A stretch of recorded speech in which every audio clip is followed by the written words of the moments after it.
Star Wars Battlefront has been blowing up lately, with many gamers returning to the Star Wars universe along with some new and fresh faces. This is where the fun begins. There's a lot that goes into this game, and it can be a bit overwhelming, especially if you're a new player or a returning player from when the game first came out in 2017, like myself. So strap in. We're going to go over the key details of dominating as a noob. Did someone say strap in or strap on? There's a bunch of heroes, villains, classes, star cards, and upgrades, but as a new or returning player, you can narrow those things down and focus on just a few key things. I smoke too much tree.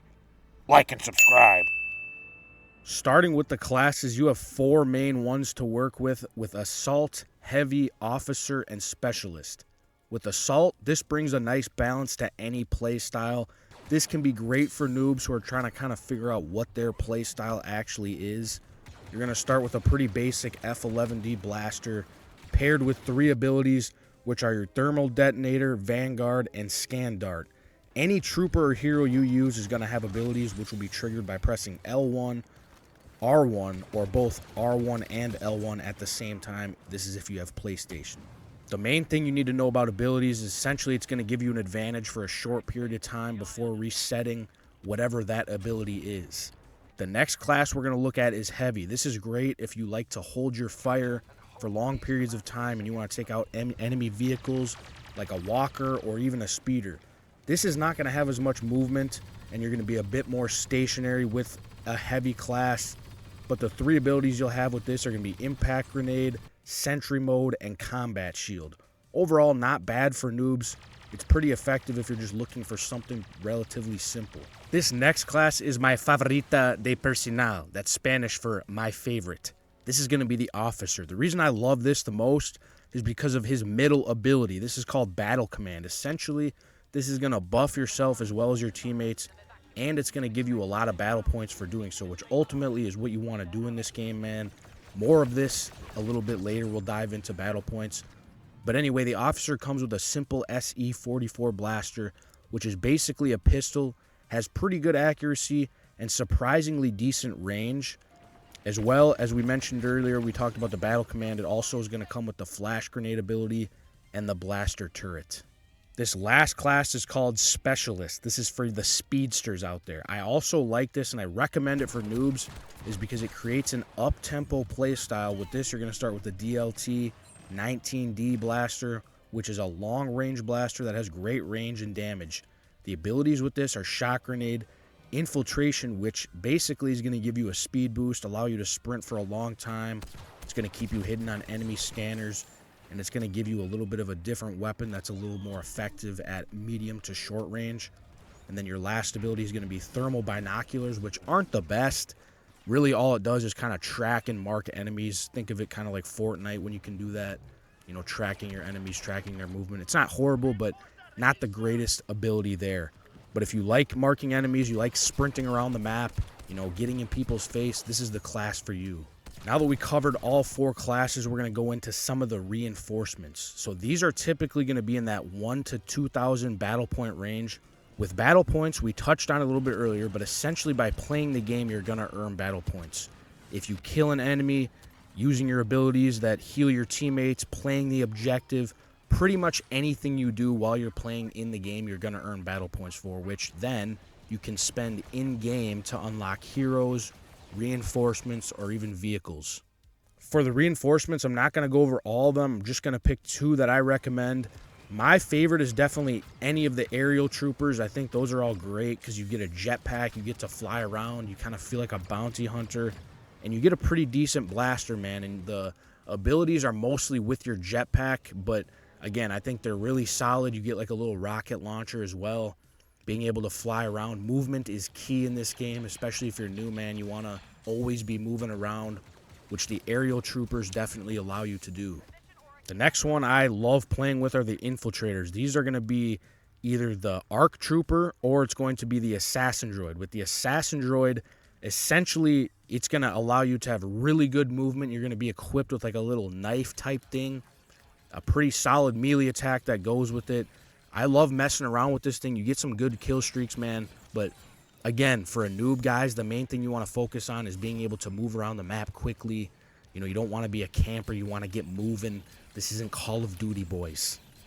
Going with the infiltrators, the ARC troopers are also really fun to play with. I mentioned it a little bit earlier, but you get dual pistols, which essentially, man, it's going to make you feel like you're playing as Captain Rex. You get the dual pistols. You get some pretty cool abilities with that where you can kind of spam your trigger, do some really nice damage. You get a little helmet scanner. But those are the main reinforcements I like to focus on. There's also one called the Enforcer. It's got a couple decent classes in there, but I don't really touch that one, man. I like the movement-based heroes, the movement-based reinforcements, so that's what I rock with. Now that we got through that nonsense, let's get into the main part of the video, boys, the heroes and villains. Now, as a noob / returning player, the main thing you have to understand is you are not going to win many 1v1 lightsaber battles. You're just not. There's people that know how to parry. There's people that are, you know, tuck jumping and swimming behind you and slashing your back open. There's people that can literally, you can't touch them. They'll just keep dodging you. They'll spam that dodge button. So the main thing to know with picking your heroes, man, is you want to stay simple. You want to stay basic.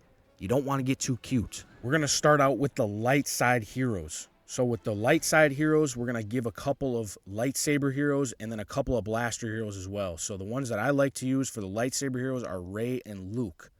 Neither of them are anything too crazy. Rey is very simple. She doesn't have any unbelievable abilities. She has a nice dash strike. Her middle ability is Insight, which basically just reveals nearby enemies. And then her last ability is basically a Jedi mind trick that causes enemies to kind of be dazed, which leaves them vulnerable to attacks. But the reason I like Rey is because of how simple she is. She's just fast enough for me to be able to use her. She doesn't have anything too crazy that I need to focus on, and she gets the job done. And with Luke Skywalker, obviously, he's very powerful, so using him as a noob or returning player that's still pretty rusty is a good idea because you can find some success even if you don't really know what you're doing. His push ability is pretty solid. It can throw enemies away from you. Pairing this up with the repulse can be deadly, man. If you can string both of these together, you can do some pretty solid damage. And then his rush ability is also pretty basic, but it's really good for getting away from enemies or even attacking them. For light side blaster heroes, this is going to get a little bit sweaty, okay? Finn and Han Solo are probably the two you want to use, man. They're the most powerful. Very simple for noobs to use, obviously, as they're blaster heroes, which inherently, man, it's going to be easier to use blaster heroes than a lightsaber hero. So if you're going to use a blaster hero, I would not recommend doing this in, you know, any hero versus villain matchup unless somebody else is doing it. Then you can go ahead and get sweaty with them. But otherwise, you want to avoid that, man. But if you're in a public match, you know, Supremacy or anything like that, hey, it's free game, baby. You can use whatever hero you want. But some of the OG players might give you some, you know, mean messages, a hard time. Just ignore them. For the villains, we're going to start with two lightsaber heroes again. As a noob, I love playing it with Darth Maul and Grievous, mainly because I think they're both just badass, man. I love the way they look. I loved them in the movies, how cool they were, the Clone Wars series, the animated series. I would also recommend Dooku. I don't really use him too often. But with Maul, we'll start with him. He's extremely fast, right? He's probably the fastest character in the game. He's slippery, no diddy. He can throw his lightsaber, which is really nice. You can kind of pick people off from a distance and even catch them from the back when it boomerangs back to you in your hand. His chokehold is his middle ability, which is pretty nice. It lifts your opponent briefly in the air, chokes them, and then it throws them away from you. His last ability is his dash, which is probably the fastest movement other than Yoda in the game, which is really nice for getting away from an enemy or attacking them. Obviously, you can double up, attack them from the front, and then by the time they turn around, you're already striking them again in their back. Like I said, doubling up, getting that double damage on them. With General Grievous, he's super fun to use. Plus, he just looks cool, man. He's a 7-foot cyborg. Like, that's, I mean, how do you even come up with that? I just hit the General Grievous. He isn't the fastest cat, but he moves well enough to get the job done, and especially when he does certain abilities, he can actually move pretty quick. The best one that I like is the Thrust Surge, which makes Grievous lunge and strike his opponent and does a really good amount of damage. His middle ability is the Unrelenting Advance. This is kind of that classic move from the movies where Grievous and Obi-Wan are fighting. I don't really use it too much, to be honest. It's pretty stiff and slow. Doesn't allow for much movement, but, you know, it is what it is. Lastly, his Claw Rush is fantastic. as it keeps Grievous low to the ground, tough to attack, as well as knocking enemies down to the floor, leaving them vulnerable to your double lightsabers. Now, for the blaster heroes with the villains, there's a couple you can use. You can use Boba Fett, Iden Versio, but the one that I recommend the most and the one I use is Captain Phasma. She's probably the easiest to play as, man. She's relatively slow. She moves exactly like a Stormtrooper does. She has pretty good abilities. They're nothing too crazy. She comes with a F11D blaster. Her abilities are a Staff Strike, Survivor, which is basically just a temporary health buff for Phasma, and then her First Order Sentry Droid. Now, with Phasma, you don't want to camp too much because, again, this isn't Call of Duty.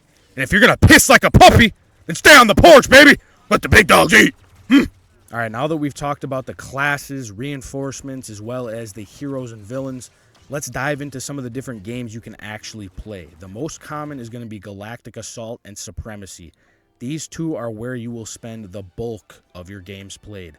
Supremacy matches last a lot longer and involve going into ships. It's kind of like a two-part thing within the battle. So you get into a ship, leave, go on to a different, or excuse me, you start on the ground, then you get on a ship, go up to the big ship up above. So it's kind of a little bit longer, man, but it's great. You know, it allows you to get more battle points, rack up those battle points. And if you really like those long matches, this is definitely going to be for you. But with Galactic Assault, on the other hand, it's going to be more quicker, more sped up gameplay. And then you can also play Starfighter Assault if you'd like. I don't personally do it, man, but it does look sweet. I do think the Starfighter stuff in this game is awesome. I just don't really, it's just not really my cup of tea personally. Now that we talked about Galactic Assault and Supremacy, again, that's going to be where you'll spend the bulk of your time. Let's jump into some of the hero game modes. So starting out with HVV, this just means heroes versus villains. This is a 4v4 hero showdown where the best team wins after a certain amount of eliminations is completed, and you do respawn each time until the game is over. Then you also have Hero Showdown. This is a little bit different than HVV. This is just a straight up 2v2.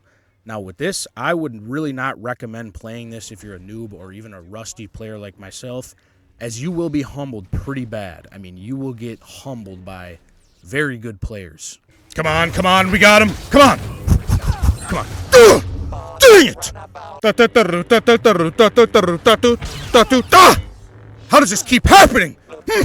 Again, this is a 2v2, and in this, man, the 1v1 is respected, meaning do not gang up on another player unless you absolutely have to. With 4v4, the HVV, you don't have to necessarily respect the 1v1 unless everybody in the lobby is doing it, man, but in HVV, I wouldn't really care about that. I mean, you're trying to get as many eliminations as you can. The 2v2,